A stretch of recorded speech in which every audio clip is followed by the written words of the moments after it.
Motion is carried. The public hearing is now open. Mr. Gallstead?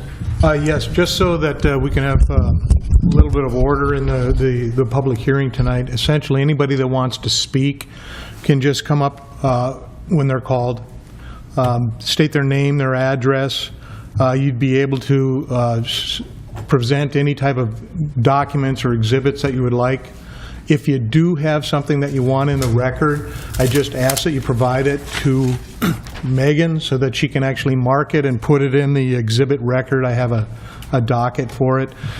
Presently, the city has the application, essentially we have 23 exhibits that are going to be in the record. It's everything to do with the special permit that was applied.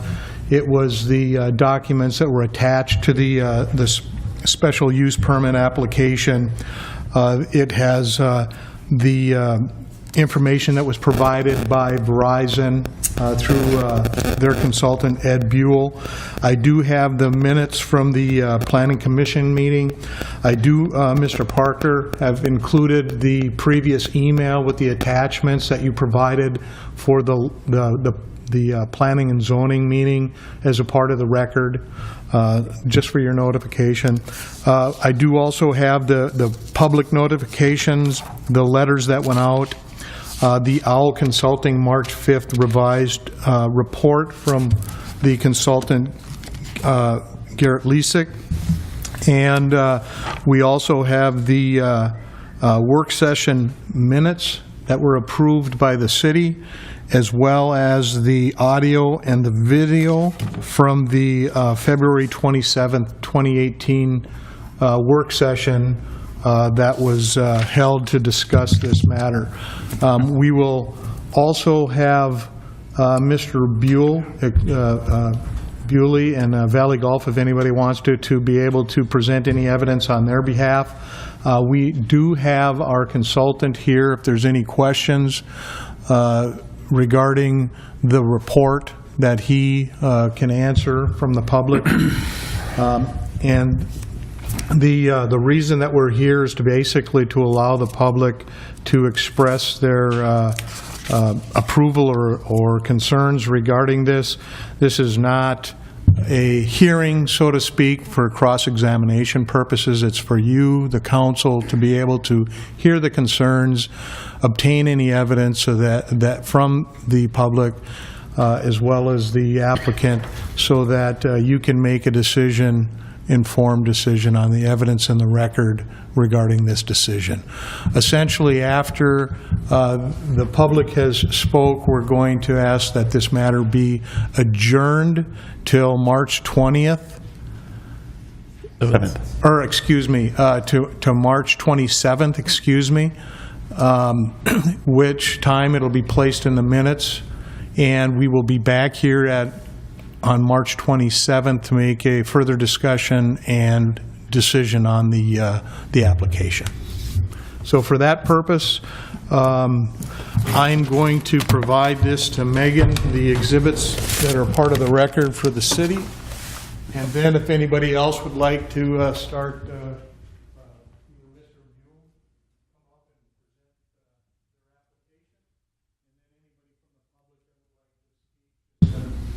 Get called on by Mr. Olstead. Coach and state your name and record. Thank you. Thank you, Mr. Gallstead. Good evening, council members. My name is Eddie Buell. I'm here with Buell Consulting on behalf of Verizon Wireless. We are the applicant for the application in front of you. You are likely familiar with this application. We have been discussing it on and off for some time. Verizon has evaluated multiple locations for a facility to solve the data coverage issue, and this location suits that goal the best, while also complying with the zoning requirements for a special use permit. The third-party report confirms the gap in data coverage and that no nearby structures are able to cover that gap. Verizon has redesigned the foundation of this proposed tower to ensure that 2 additional carriers would be able to house equipment within the canister from a structural standpoint. I also understand that many residents have brought forth some concerns regarding property values, and would like to read an excerpt from an article published in 2016 by the American Bar Association in their Property and Probate magazine. The article is titled "Cell Phone Towers Do Not Affect Property Values," and this has been sent to Mr. Gallstead for anyone wanting to review it in its entirety. The excerpt reads, "In most jurisdictions, proposed new cell towers must undergo some sort of public application process involving a public hearing. Given the chance, those in the area will oppose any proposed new tower. While the Federal Telecommunications Act of 1996 prohibits jurisdictions from denying cell phone tower applications on the basis of alleged ill health effects, neighbors invariably argue that a new tower will adversely affect property values, so the pending tower application should be rejected. Appraisers argue to the contrary. Cell towers, they point out, are much like other modern infrastructure. Although cell towers may initially be noticed, they quickly fade into the background and have no appreciable effect on value, just as telephone poles, utility lines, street lights, and other infrastructure of modern life do not affect value. Although this conclusion may seem counterintuitive to many, and certainly those opposing a new tower will vehemently disagree, it is borne out by the statistics and studies." Now, this proposed telecommunications facility should be even less noticeable than a typical installation due to its low height and canister design. The proposed site is located at the end of a dead-end street and has natural screening from nearby trees and shrubbery. The design is a stealth canister with no visible antennas and will not have any lighting located on the tower.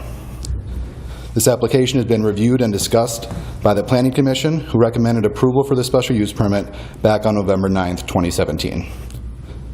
Given that a neutral party has confirmed the need for a tower at this location and that we have complied with all zoning requirements, we are respectfully requesting that the City Council heed the recommendation from the Planning Commission and approve the application.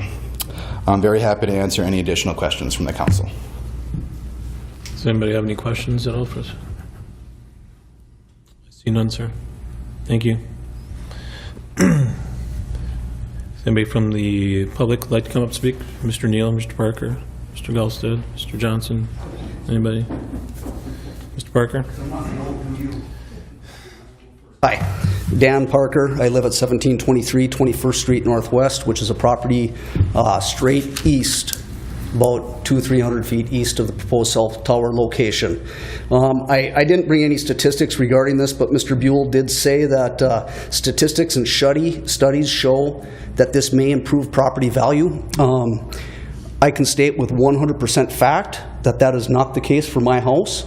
Many of these studies that he is referring to does show that these are places where the cell tower may already exist, not a location where they go and put a cell tower up next to a home, next to a golf course. And the reason I'm so sure about this is my house is currently for sale. When this came up last fall, under the advisement of a few realtors, we dropped my house $10,000 on the day we received the notification from East Grand Forks regarding the cell tower. The $10,000 dropped it below what I'm paying in market value taxes at this current time. Okay? So state that this is improving my property value is absolutely false. It is hurting it, and it's fact. It's happening already without the tower even being there. Additionally, a couple of other things that I wanted to point out is in the city zoning code, there's two things that I'm going to speak to more in depth here. And the first one is it's in your 152.317 procedures regarding wireless communications antennas and towers. Under section C, it says applicants cannot be denied space on tower unless mechanical, structural, or regulatory factors prevent sharing.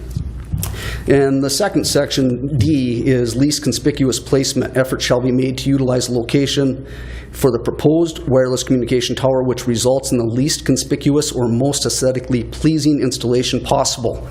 Well, I guess to those two things, I would say it does not appear that Verizon has done their due diligence to look for what is the least conspicuous placement or even the least intrusive in their selection for a process of tower placement.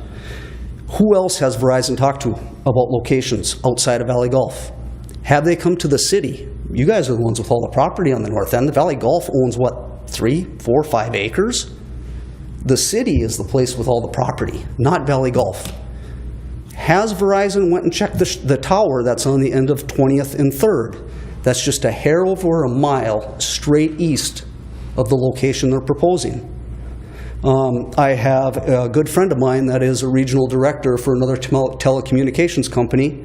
He's been with them over 20 years. He looked at the tower, and his quote is, there is plenty of space on that tower for another carrier. I don't know what his qualifications are to make that statement, outside of the fact that he's been with another carrier for over 20 years. He's in the industry, he knows what the telecommunications process looks like, and that tower certainly more than would suffice in his opinion, okay? That needs to be looked into further. Additionally, I would say it's my understanding the data presented to, is it Owl Engineering by Verizon Wireless, only looked at the data from this one specific location. What happens if you move it 300 yards to the north between hole 9 and hole 3 tee box? Wait a second, that's city property, it's not Valley Golf. So let's move it 200 yards past that onto Valley Golf's property, which is where their existing clubhouse is at. What would the study show then? What would the study show if it went a half a mile to the northeast on city-owned property where it's not developed? Or if it went just over a mile straight east on that existing tower? I'm pretty certain any study with the data supplied by Verizon would show that there's a need for the tower in the north end. You look at places like opensignal.com that have what the signal strength is everywhere. The north end is not the issue. The south end is. And anybody with a cell phone that drives through East Grand Forks knows there's a big difference.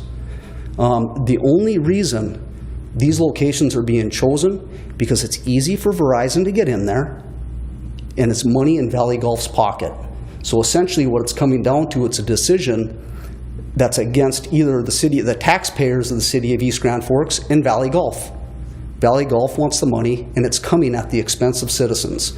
There are other options for Verizon, the tower existing on 20th and 3rd, as well as other more inconspicuous, using your guys' terminology here, the least conspicuous areas that are also less intrusive to taxpaying citizens of East Grand Forks. So I'm asking the council members to deny this based off the fact that Verizon needs to go and do more research and find a more feasible location that will not negatively impact homeowners either by eyesore, by financial liability that I'm already seeing by this, or look for more appropriate areas that aren't going to be hurting tax-paying citizens, as opposed to just putting money in the pocket of Verizon and Valley Golf.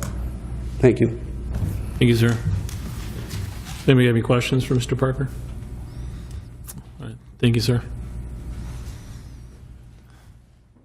Excuse me, Mr. Parker, did you want to have Megan have any of the materials that you have in the record, or? I guess I really don't know. I provided the other ones that I just wanted to give you the You opportunity. know what I will provide is, on behalf of Justin Stromey, who could not be here tonight, he did email a letter. There's several copies of the same letter right there, but I will provide that for you. He lives at 1810 20th Street Northwest, which would be just on the south side of the tower. Thank you. Mr. Neal?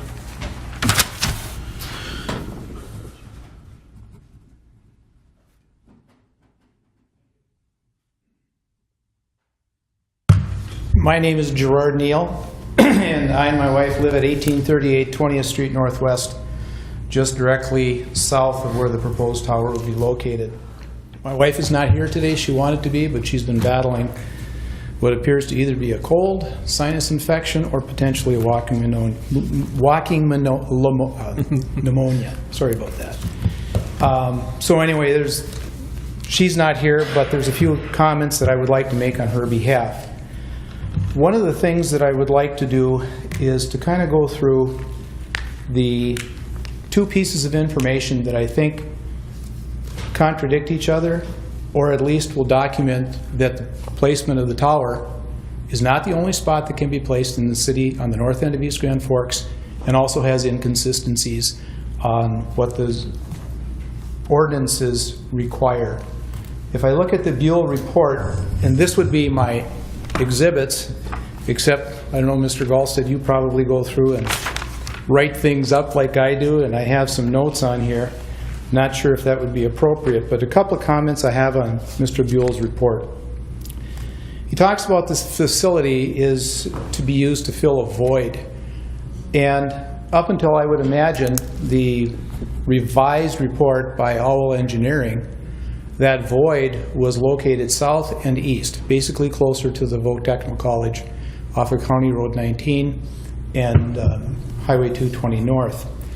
And they talk about a lack of capacity.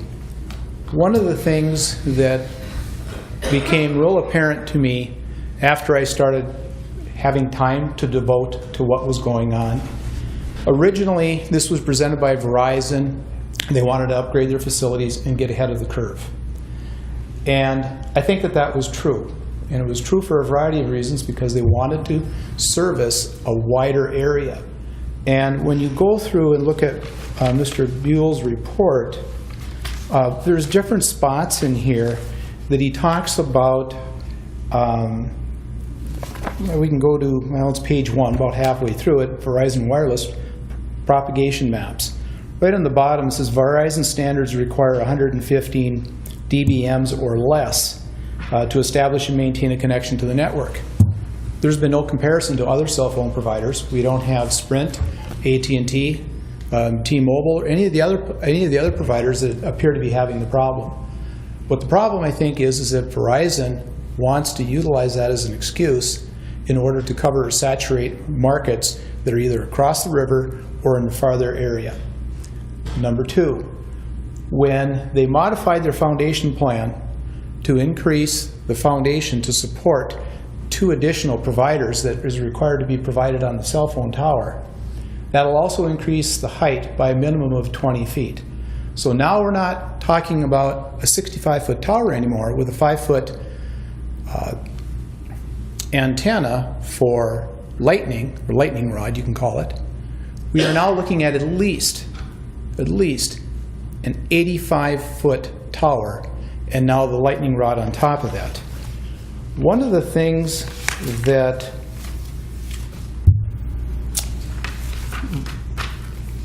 being fair and honest is one of the things that I've always tried to strive to be.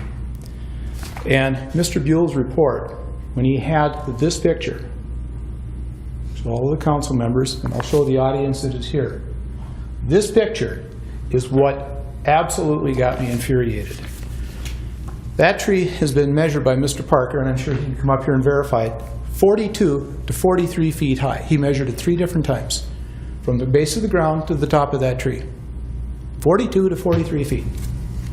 Is this an accurate representation of a 65-foot tower? It is lower than the trees. The photograph was either shopped or it was intentionally, and it's not really, the tower is put in there to show what it's a dramatization of what that tower is going to look like.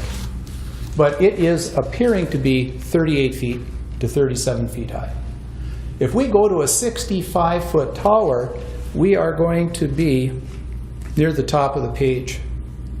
In order to comply with city ordinances, once that tower permit is granted, it will have to go at least 85 feet. Otherwise, it won't comply with current zoning regulations for East Grand Forks. They have to have other providers.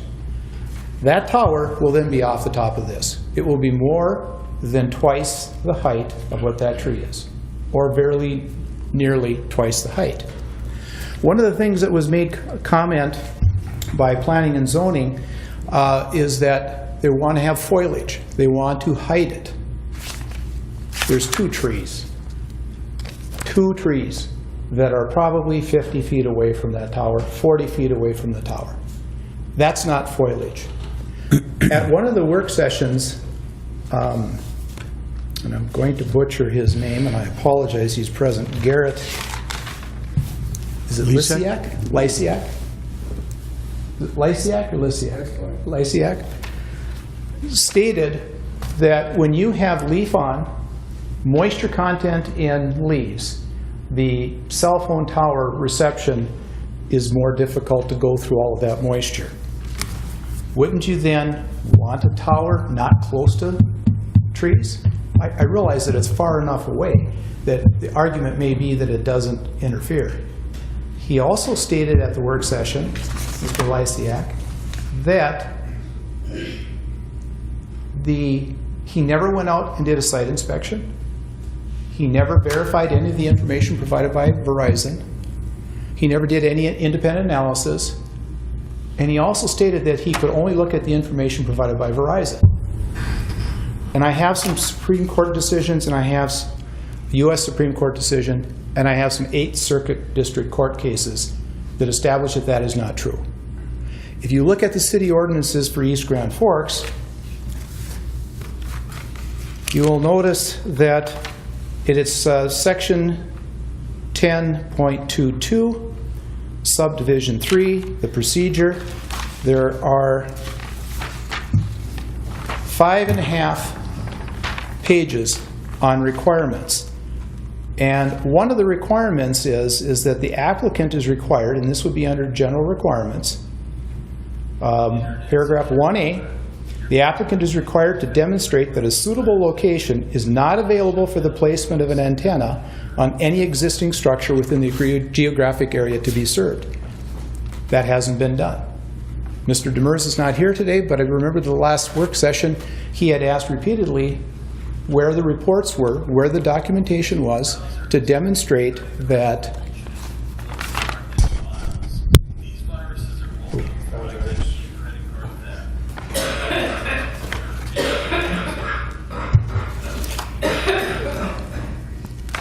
the current cell phone towers are required to accommodate at least 2 more carriers.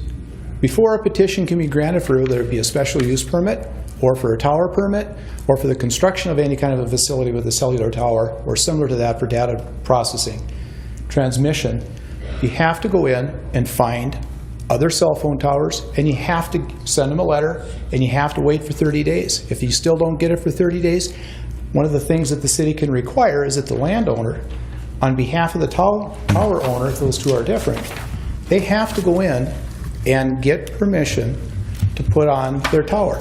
And if they're going to be denied permission, then as my interpretation of the city code is that East Grand Forks can then revoke the permit of that existing tower holder because they're not conforming with city ordinances by allowing other providers to be on a cell phone tower already in existence. And the reason for that is to either eliminate or reduce the number of cell phone towers. I shouldn't say eliminate duplicate towers is what it amounts to, which makes sense. But they have the ordinances already in place, and they have not done their research. They have not done what they're supposed to do. There is another tower available that they could easily use. There are other locations, and I find it, let me finish Mr. Bules' report first before I get off track. That misrepresentation to me is very important.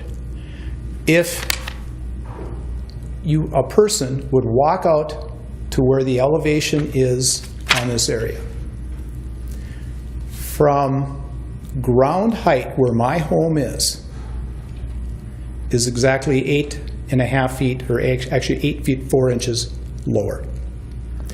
There should be, or there was, in 1997, in the northwest corner of the cart storage, there was a nail. And that nail marked the elevation height, which would be very close to what the top of the foundation is and the dirt on my house. By putting a cell phone tower in that area, they're already starting out 8 feet lower. If they move it to a site that was originally proposed up by the golf course in the south, where the clubhouse is, in the southeast corner, that would work fine, except there was no foliage.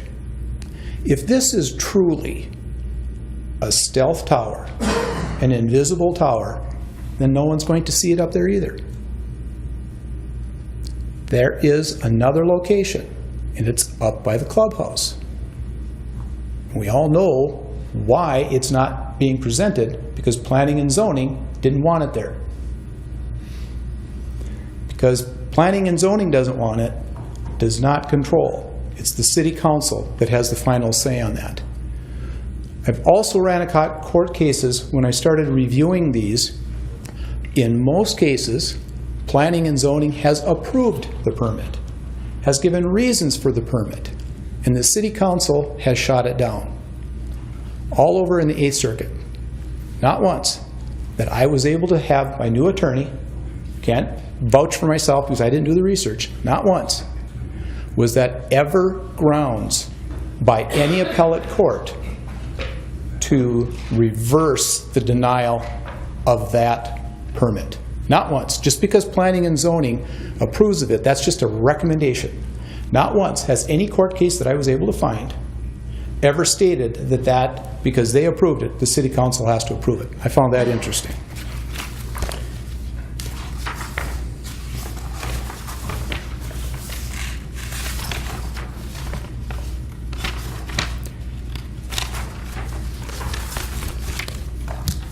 When I look at Owl Engineering, there are many things that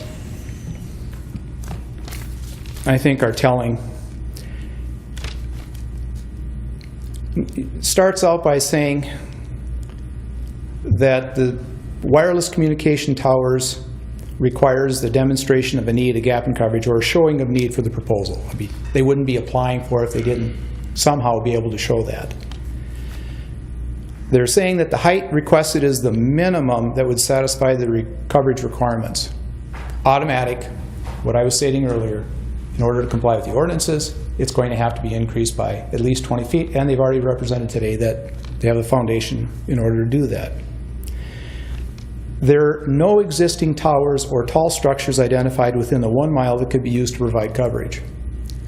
When the coverage data for registration for the search results that are attached to the report shows 10 of them. Out of the 10, 3 are in East Grand Forks. 1 has been dismantled and the other 2 have been constructed. There's been no representations made. My guess is that there's been no contact made with either Midwest Towers or Vertical Bridge Towers to see if there would be a spot on either one of those towers. Now, I understand Owl Engineering said that they couldn't, if they were the towers north, they wouldn't be able to triangulate. But he also said in his report, and I find this one probably the most interesting of everything in his report, when he stated that, it should be on the last page, he stated that there are, if there's another location, here we go, the executive summary. When he talks about no existing towers, the new site would need to locate very near the proposed location in order to fill the coverage gap. Right in his report, I've got it outlined in blue, it says that there's an alternative site. There are more than one alternative sites. The first alternative site is the southeast corner of where the clubhouse is, because that's already been proposed by Verizon and it was shot down by planning and zoning. The second option is going to be very near the location of the present site, and that'll be on city property. And the council members would remind you that at one of the work session,